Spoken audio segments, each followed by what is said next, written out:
ಕೊನೆಯದಾಗಿ ದರ್ಶನ್ ಅವ್ರು ಆದಷ್ಟು ಬೇಗ ಹೊರಗಡೆ ಬರ್ತಾರೆ ಅನ್ನೋ ಮಾತುಗಳು ಚರ್ಚೆಗಳು ಸ್ಟಾರ್ಟ್ ಆಗಿರುವಂತದ್ದು.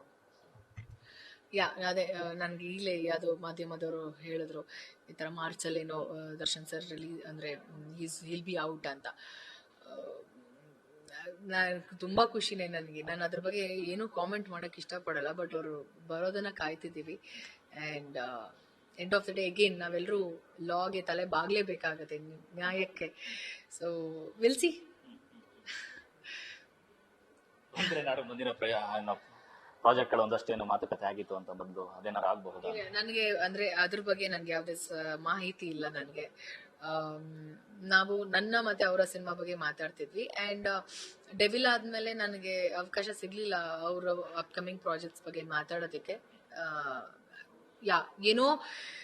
ಏನೋ ಕ್ರಿಯೇಟ್ ಮಾಡಿ ಕುಕ್ಅಪ್ ಮಾಡೋದು ನನ್ಗೆ ಇಷ್ಟ ಇಲ್ಲ. ಇದು ಸತ್ಯ. ಇಷ್ಟೇ ನಾನು ಅವ್ರ ಜೊತೆ ಇಂಟ್ರಾಕ್ಟ್ ಮಾಡಿರೋದು. ದರ್ಶನ್ ಅವ್ರ ಹೆಸರು ಹೇಳಿದ ತಕ್ಷಣ ನಿಮ್ಮಲ್ಲೊಂದು ಅದೊಂದು ಅಂದ್ರೆ ಒಂದು ಗೌರವ ಜೊತೆಗೆ ಒಂದು ಗೊತ್ತಿಲ್ಲ, ಈ ತರ ಒಂದು ಸಿಚುವೇಶನ್ ಅವ್ರ ಜೀವನದಲ್ಲಿ ಬರುತ್ತೆ ಅಂತ none of us expected about it. But he is facing it ತುಂಬಾ ಬೋಲ್ಡ್ ಆಗಿ. ಅಂದ್ರೆ ಅವ್ರಿಗೂ ಗೊತ್ತಿದೆ ನ್ಯಾಯಾಲಯ ಏನ್ ತೀರ್ಪು ಕೊಡುತ್ತೋ ಅದಕ್ಕೆ ಅವರು ಬದ್ಧರಾಗಿದ್ದಾರೆ. ನಾವೆಲ್ಲರೂ ಅದಕ್ಕೆ ವಿ ಹ್ಯಾವ್ ಟು ಸ್ಟ್ಯಾಂಡ್ ಅಂತ. Will see.